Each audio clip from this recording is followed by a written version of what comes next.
Imagine if I got a job. After taxes and everything else, lucky you got enough money to pay your rent, food. It's not easy. If you're making the money, you're good. If you're not. About a month ago, I posted a documentary about Joe, a homeless man squatting in a box truck on a vacant lot. There were some things that didn't make it into that video that I wanted to explore further. So here we are. Living like you do, are there any kind of hardships that you would wish you didn't have to deal with? No, there's people in general. People just, some people just treat them like shit.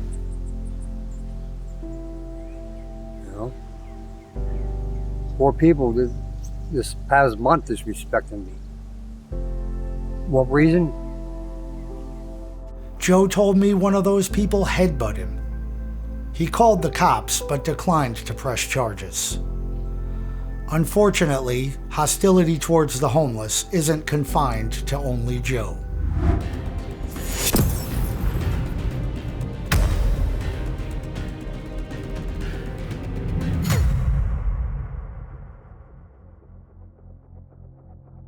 That's just crazy to me.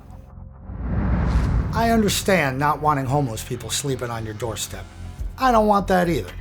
And yes, some homeless people are drug addicts, some have mental health issues, and some probably have both. But a lot of these people are just people trying to survive. Trying to drive them off with aggression and violence is not a good solution, because the real issue is these folks have nowhere to go and no way to get there. You gonna stick around here? I know at one point you were talking about maybe heading upstate.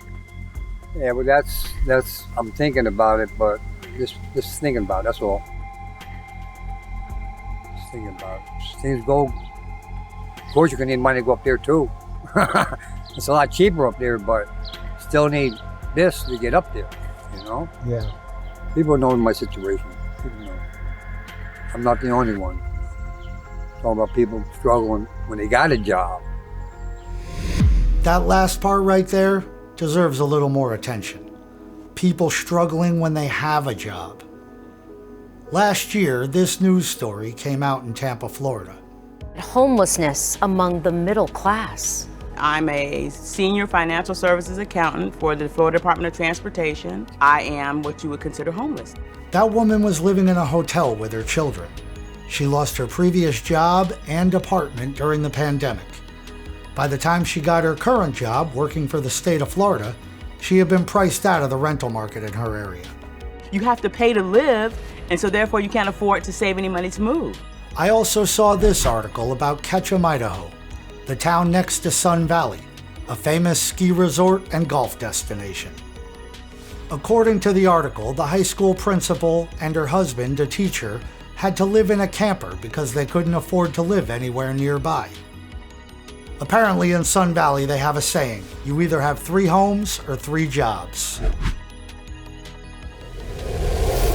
I know for some people Joe isn't the most sympathetic character. A guy canning, working odd jobs, and squatting on land he doesn't own, he can be dismissed. But the people in those news stories, they have jobs. Supposedly good jobs. Jobs with pensions. And they can't afford to live anywhere. If having a decent job doesn't pay enough for a decent place to live, then how are people in Joe's position supposed to get themselves out of it? And why are people surprised that homelessness is on the rise? I'm sure there's countless people out there experiencing the same struggle or worse, and it just takes one unexpected bill to pull them under. Then they'll be on the street, just like Joe. And once that happens, it's almost impossible to come back from it. Thanks for watching. Let me know your thoughts in the comments. I included links in the video description to my documentary about Joe and both the news reports that I mentioned.